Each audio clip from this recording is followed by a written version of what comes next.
کیا کبھی ہم نے اس بات کو سمجھنے کی کوشش کی ہے اللہ رب العزت نے جو 24 گھنٹے میں ہم پر 5 وقت کی نماز کو فرض فرمایا ہے، یہ پانچوں نمازیں کسی نہ کسی نبی کی سنت مبارکہ ہے۔ مثلا نماز فجر، سب سے پہلے نماز فجر اللہ کے نبی سیدنا آدم علیہ السلام نے ادا فرمایا۔ آدم علیہ السلام کو جب اللہ رب العزت نے جنت سے زمین پر اتارا تو زمین پر اس وقت چاروں طرف اندھیرا تھا۔ آدم علیہ السلام نے اس سے پہلے اندھیرا کبھی نہیں دیکھا تھا۔ وہ جنت میں رہتے تھے، جنت میں اجالا ہے، جنت میں چاروں طرف روشنی ہے، اللہ کا نور ہے۔ لیکن آدم علیہ السلام جب زمین پر آئے تو آپ نے وہاں اندھیرا دیکھا۔ اندھیرے کو دیکھ کر آپ گھبرائے، لیکن جب صبح کی سفیدی نمودار ہوئی، یعنی صبح صادق کا وقت ہوا اور روشنی نظر آئی، تو اس پر آدم علیہ السلام نے اللہ کا شکر ادا کیا اور شکرانے کے طور پر آپ نے 2 رکعت نماز ادا کی۔ اللہ رب العزت کو اپنے نبی آدم علیہ السلام کا یہ عمل اتنا پسند آیا کہ اسی وقت اللہ رب العزت نے، یعنی عین فجر کے وقت، اللہ نے اپنے محبوب صلی اللہ علیہ وسلم کی قیامت تک آنے والی امت پر 2 رکعت نماز کو فرض فرما دیا۔ اسی طرح ظہر کی نماز، یہ کس کی سنت ہے؟ فرمایا گیا کہ ابراہیم علیہ السلام نے جب رب کی رضا کے لیے اپنے بیٹے اسماعیل علیہ السلام کی گردن پر چھری چلائی اور اللہ رب العزت نے ان کے بیٹے کی قربانی کو بن گردن کے کٹے قبول فرمایا اور اسماعیل علیہ السلام کی جگہ جنت سے اللہ نے ایک جنتی دمبے کو بھیج دیا۔ اس پر ابراہیم علیہ السلام نے جب اپنے بیٹے اسماعیل علیہ السلام کو صحیح سلامت دیکھا تو اللہ کا شکر ادا کیا اور آپ نے 4 رکعت نماز ادا فرمائی۔ یہ ظہر کا وقت تھا۔ اللہ کو اپنے خلیل کی یہ ادا اتنی پسند آئی کہ ظہر کے وقت اللہ رب العزت نے اپنے محبوب صلی اللہ علیہ وسلم کی امت پر 4 رکعت نماز کو فرض فرما دیا۔ اسی طرح عزیر علیہ السلام، آپ نے اللہ کی بارگاہ میں ایک سوال کیا تھا، جس سوال کے جواب میں اللہ نے آپ کو 100 سال موت کی نیند سلا دیا۔ عزیر علیہ السلام 100 سال موت کی نیند سوتے رہے۔ آپ کی سواری کا گدھا بھی 100 سال تک موت کی نیند سوتا رہا۔ عزیر علیہ السلام جب 100 سال کے بعد اٹھے تو یہ عصر کی نماز کا وقت تھا۔ آپ کی آنکھوں کے سامنے اللہ نے آپ کے گدھے کو، جو کہ 100 سال میں ہڈیوں کا ڈھانچہ بن چکا تھا، اسے دوبارہ زندہ فرما دیا۔ عزیر علیہ السلام نے اللہ کا شکر ادا کیا اور آپ نے 4 رکعت نماز ادا کی۔ اللہ نے اسی وقت، یعنی عصر کے وقت، ہم پر اور آپ پر 4 رکعت نماز کو فرض فرما دیا۔ اسی طرح اللہ کے نبی داؤد علیہ السلام نے اللہ کی بارگاہ میں توبہ کی۔ اللہ نے آپ کی توبہ کو قبول فرمایا۔ آپ نے 4 رکعت نماز کی نیت کی، لیکن آپ نے 3 رکعت نماز پر سلام پھیر دیا، اور یہ وقت سورج کے ڈوبنے کا، یعنی مغرب کا وقت تھا۔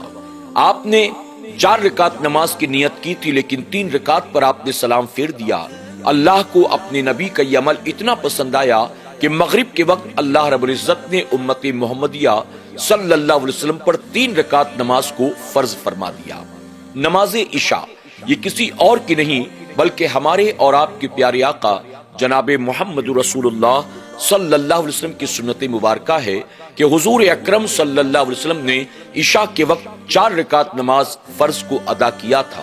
تو آپ کو یہ بات اچھی طرح سے سمجھ میں آ گئی ہوگی کہ یہ 5 وقت کی نمازیں کسی نہ کسی نبی کی سنت مبارکہ ہے۔ جب ہم نماز پنجگانہ کی پابندی کرتے ہیں تو فرائض کو ادا کرنے کے ساتھ ساتھ اللہ کے نبیوں کی سنت کو بھی ہم زندہ کر رہے ہیں، اللہ کے نبیوں کی سنت پر عمل کر رہے ہیں۔ ناظرین اکرام، اب آئیے ایک نماز کی بات کرتے ہیں، نماز فجر۔ آپ جانتے ہیں نماز فجر کے کتنے فضائل ہیں۔ حضور اکرم صلی اللہ علیہ وسلم نے فرمایا کہ جب مسلمان رات کو سوتا ہے تو شیطان اس کے سرہانے آ کر کھڑا ہو جاتا ہے۔ شیطان کبھی اس کا سر سہلاتا ہے، کبھی اس کا پیر دباتا ہے، یعنی وہ نماز فجر سے غافل کرنے کی پوری کوشش کرتا ہے۔ لیکن مسلمان جب شیطان کو جھٹک کر اپنے بستر سے اٹھتا ہے اور نماز فجر کو ادا کرتا ہے تو اللہ تعالیٰ اس کے اس عمل پر اس سے راضی ہو جاتا ہے۔ حضور اکرم صلی اللہ علیہ وسلم فرماتے ہیں کہ جو بندہ نماز فجر کو ادا کرتا ہے پھر دن بھر اس کے تمام کاموں کی ذمہ داری اللہ پر ہوتی ہے، اللہ اسے اپنا حفظ و امان بھی عطا فرماتا ہے اور اللہ اس کے کاموں کو آسان بھی فرماتا ہے۔ اب آپ سوچیں، جو نماز فجر ادا کرتا ہے وہ گویا اللہ کے ذمے ہو جاتا ہے، اور جو بندہ نماز فجر ادا نہیں کرتا وہ گویا اللہ کے ذمہ کرم سے باہر ہو جاتا ہے۔